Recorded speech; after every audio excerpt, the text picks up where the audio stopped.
Hey friends, welcome and welcome back to my channel. My name is Erin and I'm so excited that you decided to take time out of your day to spend with me because today we are finishing a project that I started months ago, friend. Months and months and months ago. I wish I could tell you what happened, but I it's just been life and I will just leave it at that. But we had to make this video happen because Lex picks these books for me. This is my wife picks my books part 2, and it's been a long time coming. I am introing this video as it's done. So, it took us a minute to get here, but that's okay because I had to get this video out before the end of this year. And some of these books, I think I read maybe one in May, one in June or August, and then September. So, it's been about a year long project. Not really, like 6 months, but it's okay. We're gonna hop into these books. I'm going to have Lex once again tell you why she picked these books for me, and then I'm gonna tell you what I thought, and then we're gonna wrap it up, and that's what it's gonna be. Okay. All right, let us get into these books. I love Godly Heathens because ain't nobody in this book straight, and that's just like that's the one way to get me to read your book. Everybody queer, like what you mean? Like that's my thing right there. I'm a sucker for like anything about gods and stuff, and I love how this author like plays on the different types of gods and their characteristics and stuff like that. It was also very like it was very sad, which I wasn't expecting, but it didn't make me not want to read it. It was still good. I still very much enjoyed it, and I enjoyed seeing people's the different types of powers that they had and how all the characters come together and like what they mean to each other. It was really good. I very much enjoyed it.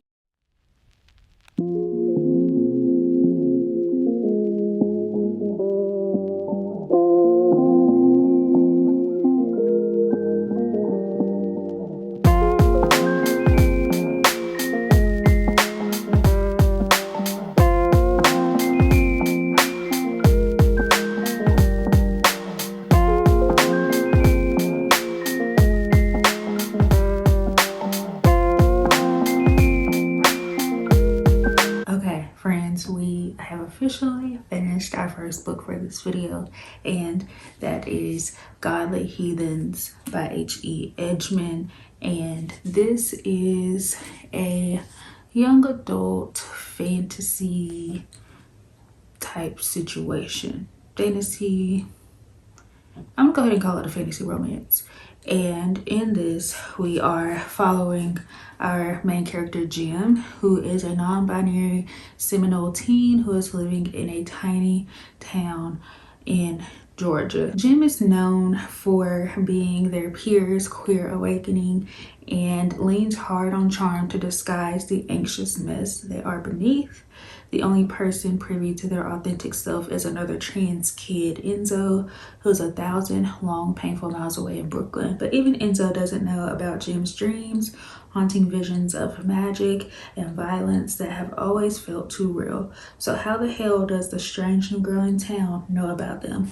Willa Mae Hardy acts like she and Jim are old companions and seems to know things about them they've never told anyone else.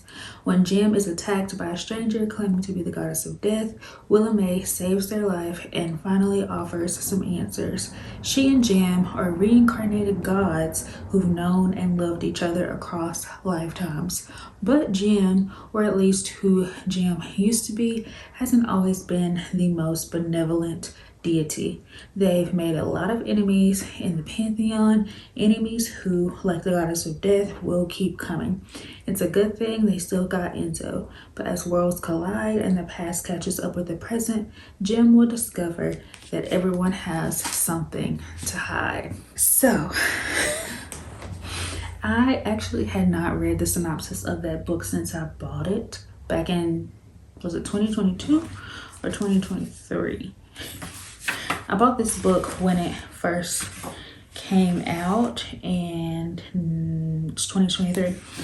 And I'm just now picking it up. Lex ended up picking it up before I did, and that is probably why she chose it for me to read, because it's been sitting on my shelf for a long time and she really enjoyed it. But anyway, I really liked Jim's voice. Jim is very funny. Jim is very honest, and being in their head, it's very chaotic. There's a mix of emotions. You feel bad for Jim, but also, like, it's kind of fun. It's kind of a fun time when it's not tragically sad. Now, I mentioned that this was a young adult book, but the thing is, it's basically these gods who are adults, who are thousands of years old, in these teenagers' bodies. So some of the things that they are dealing with, some of the things that they are talking about are very adult things. And I don't know that this should be classified as young adult, maybe new adult, but I don't know. Because some of the stuff they was talking about, I was like, this is like, I don't know. No. I don't know. And that could just be, sometimes authors of color will get put in the YA section for whatever reason, even if their books are not YA. And this might very well be a case of that. I don't know. But I felt so many emotions for Jim and being in their head and just seeing everything that they were grappling with. And when it comes down to it, like I said, it's basically these gods being put in the bodies of these teenagers. And so Jim is very conflicted because for a while they don't have their memories of who they used to be. So they're Jim. But then you realize that you've had this whole other life and you're this whole other person, but what if you just want to be Jim? And we see Jim wrestle with that throughout this book, and it puts you in the feels to watch this, because I honestly don't know what I would do if I was in this situation. And look, it's just a lot. And also, it was very heartbreaking for me to see how all of these gods have dealt with everything that has happened to them, because like I said, they've lived thousands of years, and each time the person who they are living inside dies, they are reborn again, then to somebody else in the bloodline, but they don't have those memories, and it's just a lot. Okay, but throughout all these timelines, you realize that immortality, or just living for thousands of years, might not be the thing that you want, especially when it's filled with trauma and heartbreak, and you have lived so many lives, and watching these gods never get it right. They can't seem to get along. They can't seem to figure out how to peacefully coexist. Like, it is very, it's frustrating, it's sad, it's all the things, and it would suck, honestly, to be this god and have this power, but to never really have like a peaceful existence over thousands of years. I don't think I want that. Now, the synopsis mentioned Enzo, and I was not a fan of Enzo throughout this book.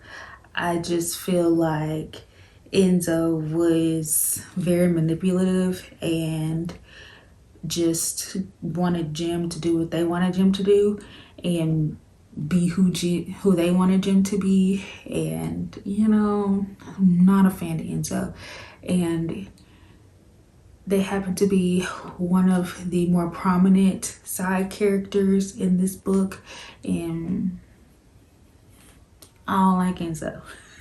Me and Enzo got beef, basically. And on the other side of that, Willa May, who is another side character in this book, I feel like she was done so wrong by Jim. Like in the same way that Jim was manipulated and stuff by Enzo, I felt like Enzo was almost then doing the same things to Willa May. And justice for my girl, you know, she deserved better. Now there is a romance in this book, a very prominent romance, but I feel like telling you who the romance is with would be spoilery, and I think the synopsis mentions part of it, but there's so many, there's layers to this, okay? There's layers to this, and you just kind of need to go in without knowing all the pieces to the puzzle. So when the puzzle is put together, you like, yeah, that just makes the book all the better to me. I ended up rating this a 4-star. I honestly don't know what I was expecting when I bought this book, but after not having read the synopsis since I bought it in 2023 and then going into it, I don't know. It wasn't this that I was expecting, but not in a bad way, definitely in a good way. This was shocking. This was fun. This was heartbreaking, frustrating, all the feels, all the emotions. But I do think that it is some very important representation throughout this book. There are some very important conversations had in this book. It was fun. It was a very, very quick read. Like I flew through this. I think it took me maybe like, if I added the time up, maybe one full day, like, but 2 full sittings, and I was done with this book. So yeah. And I liked that this book also talked about like what makes somebody a villain, because whether we want to admit it or not, we all play a villain in somebody's story. But like, are you actually the villain? Because I'm sure you don't think you are, but like, what actually makes somebody become a villain? And do you play into that? Do you lean away from it? Like all the things. And I thought those are really interesting conversations. Please check.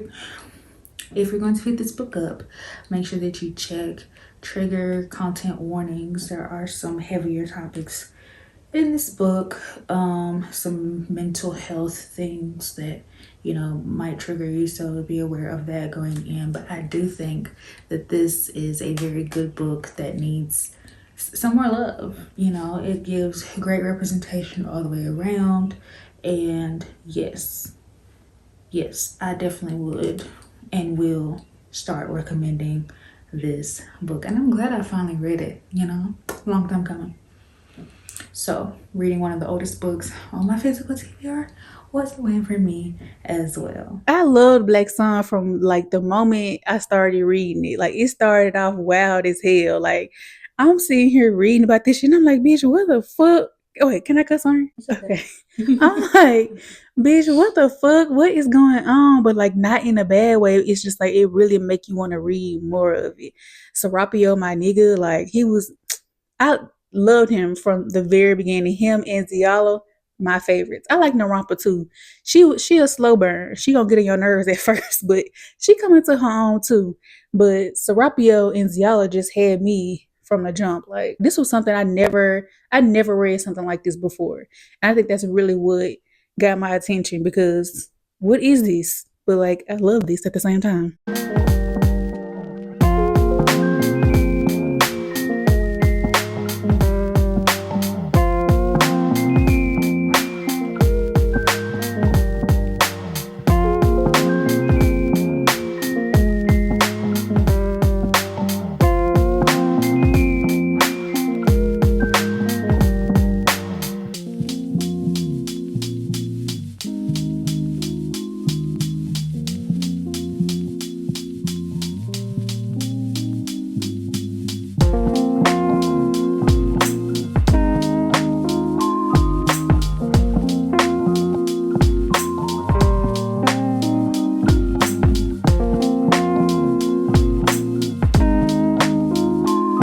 Okay, everybody, I have finished Black Sun by Rebecca Roanhorse, and I have some things to say about this book. Can we first just start off by talking about how wild that first chapter was?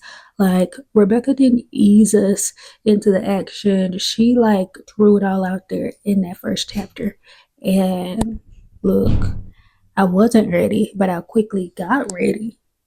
And if you know, you know. So as I started reading this book, it after that wildness of a first chapter, I feel like we creeped to a halt, and I wasn't really feeling it. I wasn't enjoying my time. I felt like we had done nothing but a lot of setup, and I was 200 pages in. So I felt like with being almost halfway, I think, at 200 pages. Let me see. Yeah. So this is about 450 pages. So yeah, I was close to being halfway, and I felt like the plot hadn't started plotting yet. Like we were setting up so much, and I could tell that we were setting up for something big and something epic, but like I was done waiting. I was ready to go, and Rebecca wasn't. And at that point in the book, I did not have any intentions on continuing in the series. I honestly was just pressing to even finish this book because I'm like, what are we doing? Well, I could tell you what we were doing. Nothing. Okay. And so I just was not enjoying my time. Okay. But then things started to happen. And once that plot started plotting, I was hooked. Okay. I was hooked.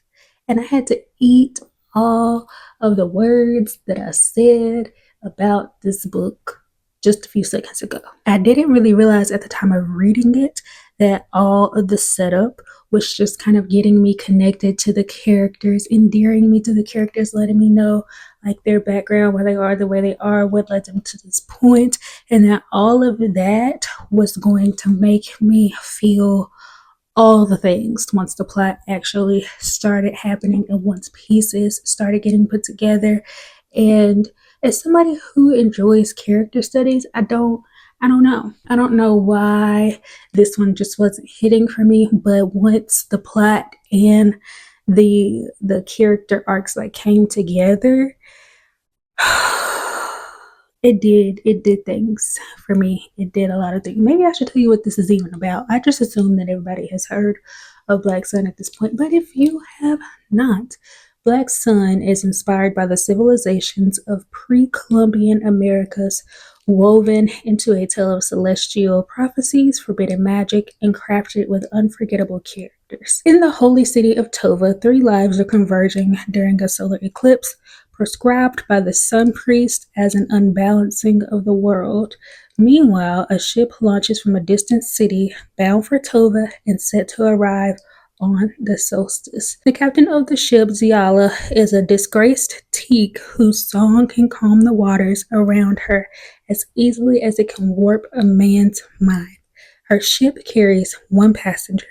Described as harmless, the passenger, Serapio, is a young man, blonde, scarred, and cloaked in destiny. As Ziala well knows, when a man is described as harmless, he usually ends up being a villain. Okay, so we're following Ziala, Serapio, and Narampa, who is the sun priest. And when I tell you at the end of this book, I am just like in all my feelings for Serapio. Like, I just, if you've heard me talk about the fifth season and that series, and you've heard me talk about Hoa and how much I just loved Hoa, like, I get those same feelings for Serapio. We're right there, they're right there together. And then Ziala is just Ziala. Okay. Like, she is just the definition of a badass, and I really love like learning about her magic and like what being a teak means. Like, all of that was just really cool once things started happening, but I still think it just took way too long for stuff to start happening.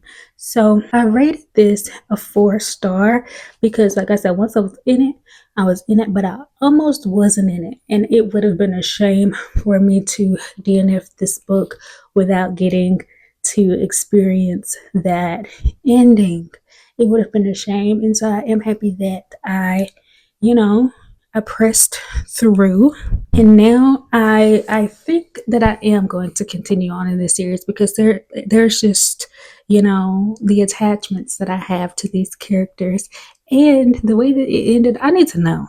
I need to know all the things. There were so many things left undone, unsaid. Like I just cannot not know. I'm too nosy. Like I need to know. So yeah, I definitely now having finished it will be continuing on with this series. And I don't know why, but for some reason I just felt like everybody was saying that Black Sun was sci-fi. And it's not.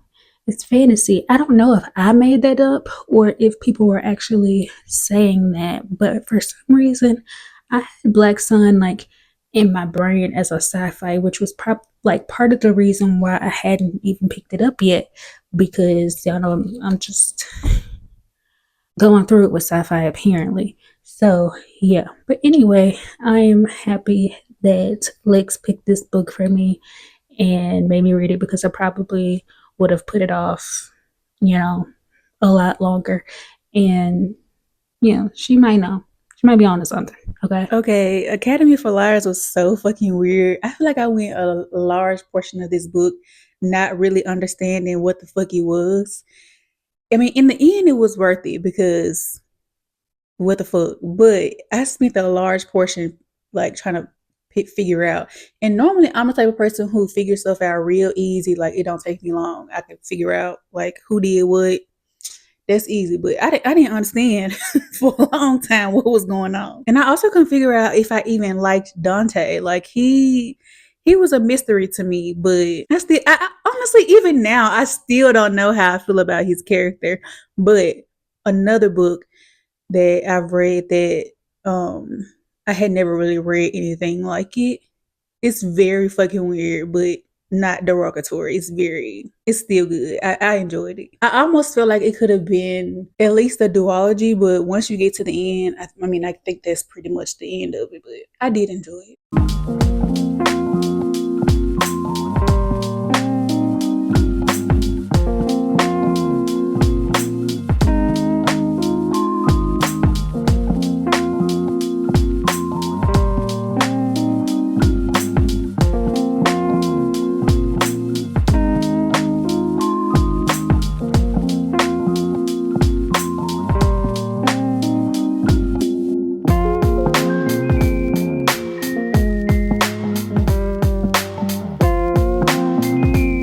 Okay, friends, let us now talk about An Academy for Liars by Alexis Henderson and what I thought of it. So, going into this, my thoughts were that this was a fantasy book, mainly because I saw it in the fantasy category for Goodreads Choice last year, but we can't always trust them. So, once I started this book, I was like, oh, this has some horror in it. Like it may be mainly fantasy, but it's gonna have a little horror twinge to it. And as a scary girl, I was scared. I didn't know if I was going to be able to handle this book, but we made it through it, and I wasn't scared away. There were some things that I was like, but it was fun. It wasn't too much. And like I said, it's mainly fantasy with like a little horror backdrop, a little creepy to it, but not too much. And I was still able to get through this book. I will say that this is a great fall dark academia vibey type of setting. Drayton College, where this takes place, immaculate vibes. Loved all of it. If you're looking for something for fall or just like that dark academia setting, this is going to give you that. What was interesting to me about this book was that I was well over halfway through this book and did not understand what the purpose of this book was, what direction we were going with this story, why we were here. I didn't I didn't know.